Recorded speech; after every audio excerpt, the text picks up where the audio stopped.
Good morning my dear students. हम लोग goodwill का टॉपिक समझ रहे थे और गुडविल का टॉपिक अब कंप्लीट हो चुका है। ऑलमोस्ट सभी बातें हम डिस्कस कर चुके हैं, नोट्स तो सभी डिस्कस हो चुके हैं, प्रैक्टिकल क्वेश्चंस भी काफ़ी जो इंपॉर्टेंट थे मैं करवा चुका हूँ। बाकी आप कर रहे हैं। अगर आपको किसी भी बुक से करने में कोई भी डाउट आता है, आप कहीं से भी कोई क्वेश्चन ले रहे हैं और आपको समझ में नहीं आता है तो आप मुझसे पूछ सकते हैं, मैं आपको जवाब दे ही देता हूँ। अब हम आगे चल रहे हैं। ये वीडियो नंबर हमारा 44 है, आपको दिख रहा होगा स्क्रीन पर। और अब हम अपना नेक्स्ट चैप्टर चालू कर रहे हैं, जिस चैप्टर का नाम है लाभ हानि अनुपात में परिवर्तन। लाभ हानि अनुपात में परिवर्तन जो टॉपिक है उसको हम आगे समझेंगे। पहले अगर आप बोर्ड पर देखें तो आपको दिख रहा होगा यहाँ पर या करके साझेदारी का पुनर्गठन। तो हमें ये समझना है बेसिकली जो चैप्टर है, चैप्टर अनुपात परिवर्तन नहीं है, चैप्टर है हमारे पास में साझेदारी का पुनर्गठन। अब साझेदारी का पुनर्गठन, पुनर् मतलब पुनः, पुनः मतलब दोबारा, गठन मतलब बनाना। मतलब आप यहाँ से अगर संधि विच्छेद कर समझने की कोशिश करेंगे तो जब भी हमारी साझेदारी का दोबारा गठन किया जाता है, पुरानी साझेदारी समाप्त कर नई साझेदारी बनाई जाती है, तो उसी को हम क्या बोलते हैं, साझेदारी का पुनर्गठन। तो कुछ मैंने बोर्ड पर लिखा है, आप उसको पढ़ें, बार बार देखें, समझ में आपको आसानी से आ जाएगा। देखिए, साझेदारी का निर्माण समझौते से होता है। ये तो हमने जब साझेदारी टॉपिक चालू किया था तब पहली पॉइंट बताई थी मैंने कि जब भी हम किसी के साथ साझेदारी करेंगे तो सामान्यतः उसके साथ हम लिखित या मौखिक किसी न किसी प्रकार का समझौता जरूर करेंगे। और अगर हम लिखित समझौता कर लेते हैं तो उसको हम साझेदारी सलेख कहते हैं, इंग्लिश में पार्टनरशिप डीड कहते हैं। और ये डीड बनाना कंपलसरी नहीं है, लेकिन अगर हम डीड बनाते हैं तो बिजनेस के लिए अच्छा होता है। तो साझेदारी का निर्माण समझौते से होता है। जब कभी भी इस समझौते या सलेख, एक ही बात लिखी है मैंने, जब कभी भी इस समझौते में परिवर्तन किया जाता है, परिवर्तन का मतलब पुराना वाला समझौता समाप्त होगा और नया वाला समझौता बनेगा, ये हुआ परिवर्तन। जब कभी भी समझौते में परिवर्तन किया जाता है तो इसे साझेदारी का पुनर्गठन कहा जाता है। ये आपसे 1 मार्क्स का क्वेश्चन पूछ सकते हैं कहीं भी अगर डिस्क्रिप्टिव आया तो, कि पुनर्गठन क्या होता है, या सही गलत में भी पूछा जा सकता है कि पुनर्गठन की परिभाषा अगर मीनिंग आपको याद होगा तो सही गलत में भी कहीं ना कहीं क्वेश्चन बन जाएगा कि पुनर्गठन होता क्या है। तो ये पुनर्गठन है। अब दशाएं मतलब वो स्थितियाँ जब हमारी साझेदारी के सलेख में परिवर्तन होता है। तो वो स्थितियाँ आप देखें, आपको बोर्ड पर दिख रही होगी। नंबर 1 है लाभ हानि अनुपात में परिवर्तन। लाभ हानि अनुपात में परिवर्तन का मतलब ये है कि ए और बी दो साझेदार थे, इनका अब तक का अनुपात क्या था, समान। इन्होंने जो एग्रीमेंट बनाया था वो एग्रीमेंट था कि आधा लाभ तुम ले जाना और आधा हम लाभ ले जाएंगे। और अब ये लोग तय कर रहे हैं कि अब आधा आधा नहीं हो, क्या हो जाए, 3:2, मतलब 3/5 और 2/5। तो पहले हमारा जो साझेदारी सलेख बना था वो समान के हिसाब से बना था, और अब हमें अपना सलेख चेंज करना है और अब हमारा नया अनुपात क्या हो जाएगा, 3:2। तो जब भी ऐसी स्थिति आती है तो इसको हम बोलेंगे लाभ हानि अनुपात में परिवर्तन। वो तो हम बोलेंगे, वो तो आपको समझ में आ रहा होगा, लेकिन मैं ये समझाना चाहता हूँ कि ऐसा करने पर हमारी साझेदारी सलेख में परिवर्तन हो जाता है, हमारी पुरानी साझेदारी समाप्त होकर नई साझेदारी बन जाती। इसीलिए इसको हम क्या बोलते हैं, साझेदारी का पुनर्गठन। साझेदारी पुनर्गठन एक बड़ा टॉपिक है जिसके अंदर क्या आता है, अनुपात परिवर्तन।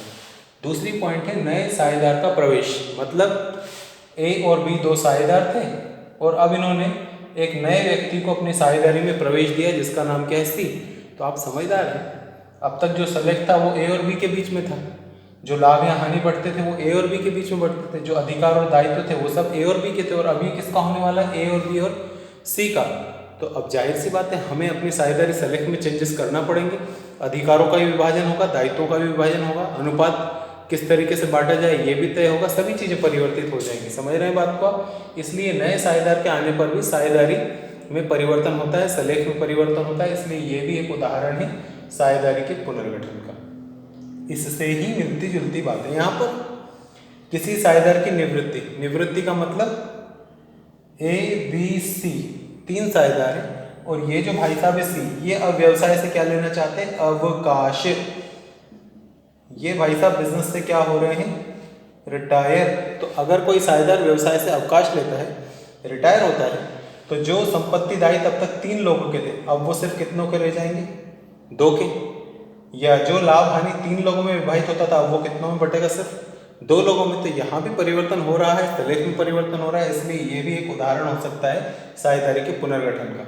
निवृत्ति और मृत्यु दोनों एक ही बात है। कोई साझेदार व्यवसाय छोड़कर गया तो भी हमारे व्यवसाय से अलग हो गया, कि कोई साझेदार की मृत्यु हो गई है तो भी वो हमारे व्यवसाय से तो अलग हो ही गया है। तो हमारे लिए तो दोनों एक ही बातें हैं कि आप व्यवसाय छोड़कर जाओ या दुनिया छोड़कर जाओ, दोनों ही स्थिति में व्यवसाय से तो आप अलग हो ही गए।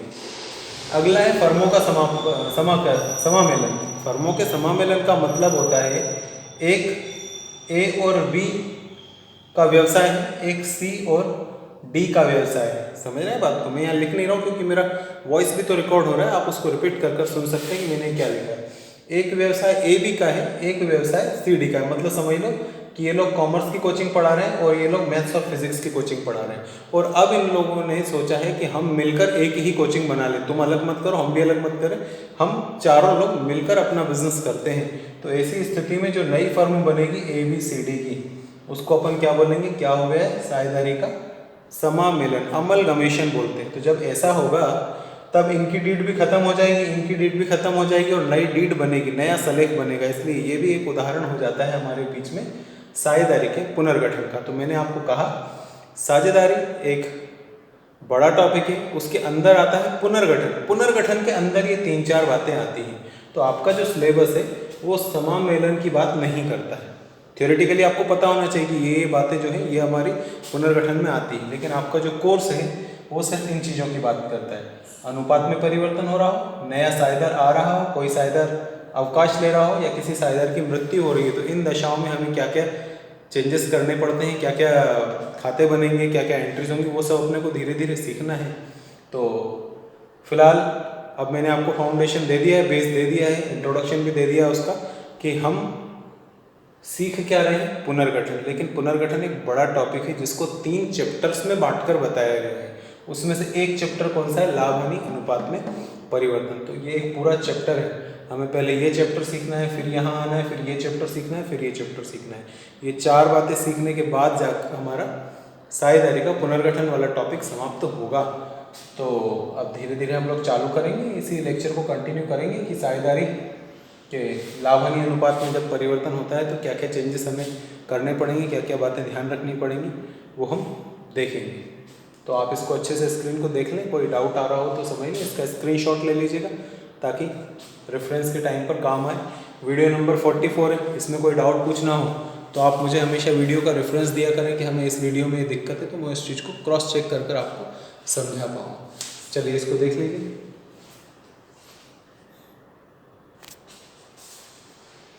आप लोगों ने लास्ट स्क्रीन ठीक से देख ली होगी। अब हम अपने टॉपिक को कंटिन्यू कर रहे हैं। अब मैं पुनर्गठन में हमारा जो पहला टॉपिक है, जिसका मतलब था कि अनुपात में परिवर्तन हो तो क्या क्या बातें होंगी, वो हमें समझना है। तो यहाँ पर मैं कुछ बातें आपको समझा रहा हूँ। तो एक टॉपिक चालू हो ही गया है तो इसको हम कंटिन्यू करते रहेंगे। फिलहाल जो मैं बातें इस लेक्चर में आपको समझा रहा हूँ उसे ध्यान रखिएगा, और अगर किसी शब्द के आगे मैं उसका इंग्लिश में नाम लिख दे रहा हूँ तो हिंदी मीडियम वाले बच्चे हैं आप उसको विशेष तौर पर ध्यान दें, हिंदी में भी और इंग्लिश में भी, क्योंकि प्रैक्टिकल करते समय आपको दोनों ही भाषाओं की ज़रूरत पड़ेगी, आप सिर्फ हिंदी में काम नहीं कर पाएंगे। इसलिए अगर कहीं इंग्लिश लिखी हो तो उसको थोड़ा ध्यान दीजिएगा। तो देखिए यहाँ पर आपको दिख रहा है कि जब कभी किसी साझेदार के अनुपात में परिवर्तन होता है तो किसी एक साझेदार को लाभ होता है व किसी एक को हानि होती है। अब ये है, ऐसा मान लो, उदाहरण भी मैंने यहाँ पर लिखा है, आप उसको भी देखेंगे तो समझ जाएंगे। 2 साझेदार हैं ए और बी, जो उदाहरण लिखा है मैं उसी को एक्सप्लेन कर रहा हूँ। ए और बी के बीच में तय हुआ था कि भाई जो भी लाभ या हानि होगा आधा तुम ले जाना, आधा मैं ले जाऊँगा। इसका मतलब ये रहा, जैसे ए और बी फर्म के लाभ को बराबर बराबर बांटते थे। बराबर बराबर मतलब 50-50, कि अगर 100 रुपये का फ़ायदा हो रहा है तो 50 रुपये ए ले जाएगा और 50 रुपये बी ले जाएगा। ये आज तक हमारे बीच में होता आया है। अब हम लोगों ने तय किया है, अब तय किया गया है कि वे उसे 60 और 40 में बांटेंगे। मतलब 100 रुपये का लाभ होगा तो 60 रुपये ए ले जाएगा और 40 रुपये बी ले जाएगा। ये किसी भी कारण से हो सकता है, हमें कारण सोचने की ज़रूरत नहीं है। हो सकता है ए व्यवसाय को ज़्यादा समय दे रहा हो और बी व्यवसाय में कम समय दे रहा हो, या ए ने ज़्यादा पूंजी लगा दी हो, बी ने कम पूंजी लगा दी। ऐसे कई रीज़न हो सकते हैं जिसके कारण किसी अनुपात को हमें परिवर्तित करने की ज़रूरत पड़ जाती है और किसी एक का हिस्सा बढ़ जाता है और किसी एक का हिस्सा कम भी हो सकता है। तो यहाँ पर आप देखें कि पहले ए को 50 रुपीज़ मिल रहे थे और अब कितने मिल रहे हैं उसको 60, तो ये अनुपात परिवर्तन के कारण ए का हिस्सा बढ़ गया है तो हमारे पास 100 ही रुपये। अगर 60 रुपीज़ ए के पास चले गए तो ऑब्वियसली बी के पास कितने जाएंगे 40 रुपीज़, क्योंकि 100 रुपये 100% से ज़्यादा थोड़ी प्रॉफिट होगा आपको। अब बी पहले कितना लेता था 50 रुपीज़ और अब पुनर्गठन के बाद कितने ले रहा है 40 रुपीज़, मतलब बी को 10 रुपये की हानि हो रही है और ए को 10 रुपये का लाभ हो रहा है, तो ये यहाँ पर लिखा है। तो यहाँ ए को 10 रुपये का लाभ होगा और बी को 10 रुपये की हानि होगी। ये आप एग्जाम्पल समझ चुके हैं, अब इसको दोबारा एक बार देख लें। जब कभी भी साझेदारों के अनुपात में परिवर्तन होता है तो पुराने अनुपात से नए अनुपात में जब भी हम आएंगे तो किसी का हिस्सा बढ़ जाएगा भाई और किसी का हिस्सा कम हो जाएगा, क्योंकि किसी साझेदार के लाभ के भाग में क्या हो जाती है वृद्धि, जिसके लाभ के भाग में वृद्धि हो रही है उसका हिस्सा बढ़ जाएगा, और किसी के हिस्से में क्या हो जाती है कमी, जिसमें कमी होगी उसका हिस्सा घट जाएगा। तो यहाँ आपको साइड में स्क्रीन दिख रही होगी, जिसको भी लाभ हो रहा है मतलब जिसका भाग बढ़ रहा है उसको हम क्या बोलेंगे प्राप्तकर्ता, इंग्लिश में याद रखिएगा उसको बोलेंगे गेनर, और जिसको हानि हो रही है मतलब जिसका हिस्सा घट रहा है उसको बोलेंगे त्यागकर्ता, मतलब सेक्रीफाइजर कहा जाएगा। मतलब इस उदाहरण में ए जो है वो प्राप्त करता है और बी जो है वो त्याग करता है, मतलब ए का लाभ का हिस्सा बढ़ गया है और बी के लाभ का हिस्सा घट गया है। ये यहाँ से बेसिक है, ये आपको ध्यान में आना चाहिए। आगे अपन जैसे जैसे टॉपिक चलाएंगे मैं बार बार थ्योरी समझाते समय प्रैक्टिकल समझाते समय आपको यही बोलूँगा, ये गेनर है ये सेक्रीफाइजर है, गेनर है ये सेक्रीफाइजर है।